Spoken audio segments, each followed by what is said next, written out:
18वीं शताब्दी का समय था। राजस्थान के एक छोटे से गांव में एक लड़की राधा, जो सिर्फ 22 साल की थी, अपनी सुंदरता और विनम्र स्वभाव के लिए पूरे गांव में मशहूर थी। उसकी शादी 40 साल के ठाकुर जय सिंह से हुई थी, जो गांव के सबसे अमीर जमींदार थे। लेकिन जय सिंह के स्वास्थ्य ने शादी के कुछ ही महीनों में उसका साथ छोड़ दिया। जय सिंह की मृत्यु के बाद पूरे गांव में मातम छा गया, मगर राधा के लिए यह मातम उससे कहीं ज्यादा खौफनाक होने वाला था। ठाकुर के परिवार ने यह फैसला किया कि राधा को सती होना पड़ेगा।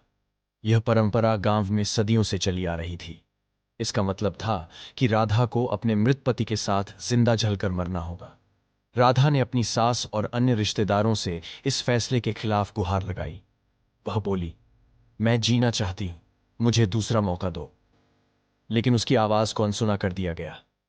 गांव वालों ने इसे धर्म और परंपरा का नाम देकर एक पवित्र कर्तव्य बना दिया। जलती हुई चिता की तैयारी होने लगी।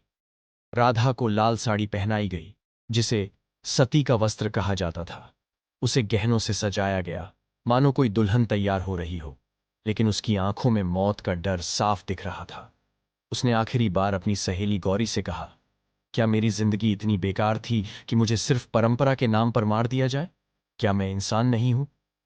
गौरी का सिर झुका रहा, क्योंकि वह कुछ नहीं कर सकती थी। चिता जलने लगी। पूरे गांव के लोग इकट्ठा हो गए, मानो कोई त्योहार हो। ढोल नगाड़ों के बीच राधा को चिता की ओर धकेला गया। वह रोई, चीखी, गिड़गिड़ाई, लेकिन उसकी आवाज ढोल की आवाज में दब गई।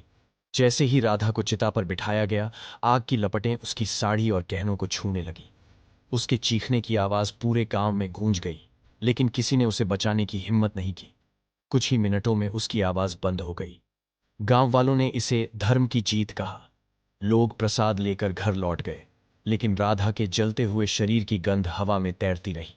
उसकी सहेली गौरी ने घर लौटकर कहा, क्या ये सच में धर्म है या फिर समाज का घिनौना चेहरा? 1829 में राजा राम मोहन राय ने इस प्रथा के खिलाफ कठोर कदम उठाए। उनके प्रयासों और लॉर्ड विलियम बेंटिंग की पहल पर ब्रिटिश सरकार ने बंगाल सती प्रथा अधिनियम 1829 के तहत इसे गैरकानूनी घोषित किया। 1987 में राजस्थान के देवराला गांव में रूप कंवर सती कांड के बाद भारत सरकार ने सती निवारण अधिनियम बनाया, जिसमें सती को बढ़ावा देना भी अपराध घोषित किया गया। सती प्रथा महिलाओं पर थोपे गए अन्याय का प्रतीक थी। यह प्रथा अब इतिहास बन चुकी है, लेकिन यह हमें पितृसत्तात्मक सोच और महिलाओं के अधिकारों के हनन पर विचार करने की प्रेरणा देती है। डियर व्यूअर्स, आप एग्जाम की तैयारी को और बेहतर करने के लिए हमारे चैनल को लाइक, शेयर और सब्सक्राइब करना न भूलें।